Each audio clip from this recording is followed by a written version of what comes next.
আসসালামু আলাইকুম ওয়া রাহমাতুল্লাহি ওয়া বারাকাতুহু।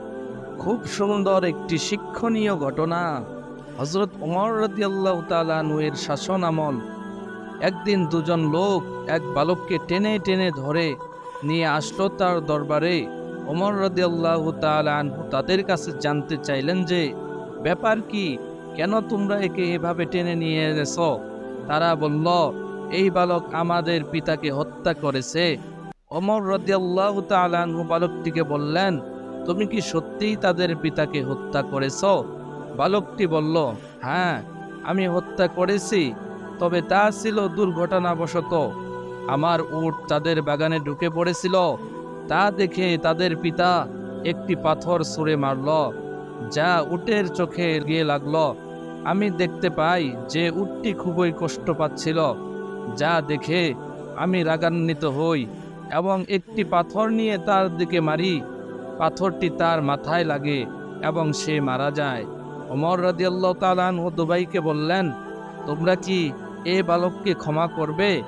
তারা উত্তরে বলল, না, আমরা তার মৃত্যুদণ্ড চাই। ওমর রাদিয়াল্লাহু তাআলা আনহু তাকে মৃত্যুদণ্ড দিন, আমাদের পিতার শাস্তি দিন। বালকটির কাছে জানতে চাইলেন, তোমার কি কোনো শেষ ইচ্ছা আছে?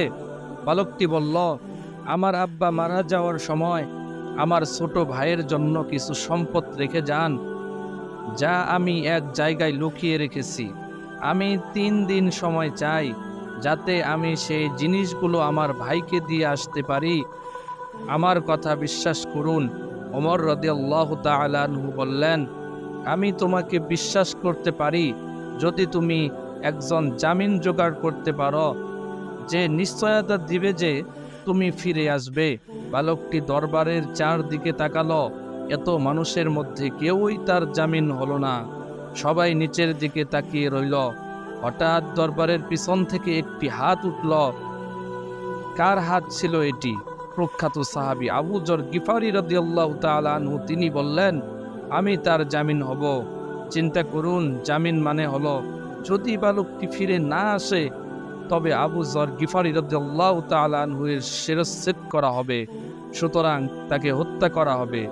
বালকটিকে ছেড়ে দেওয়া হলো।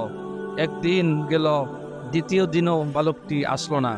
তৃতীয় দিনে দু ভাই আবু যর গিফারি রাদিয়াল্লাহু তাআলা আনহু এর কাছে গেল।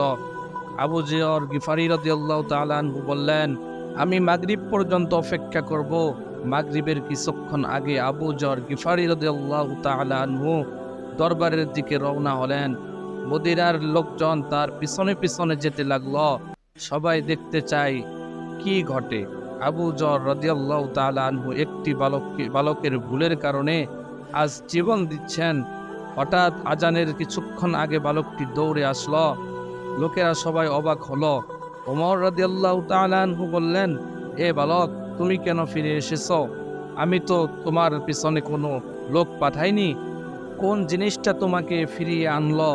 বালকটি বলল, আমি চাই না যে কেউ বলুক একজন মুসলিম কথা দিয়েছেন, কিন্তু সে তা রাখেনি, তাই আমি ফিরে এসেছি। ওমর রাদিয়াল্লাহু তাআলা আনহু আবার আবু যর রাদিয়াল্লাহু তাআলা আনহুকে বললেন, হে আবু যর, তুমি কেন এই লোকের জামিন হলে? আবু যর রাদিয়াল্লাহু তাআলা আনহু বললেন, আমি দেখলাম একজন মুসলমানের সাহায্য প্রয়োজন। আমি চাই না যে কেউ বলুক একজন মুসলমানের সাহায্য প্রয়োজন ছিল, কিন্তু কোনো মুসলমান তাকে সাহায্য করেনি। এ কথা শুনে দু ভাই বলল, আমরাও চাই না যে কেউ বলুক একজন মুসলমান ক্ষমা চেয়েছিল, কিন্তু অন্য মুসলমান তাকে ক্ষমা করেননি।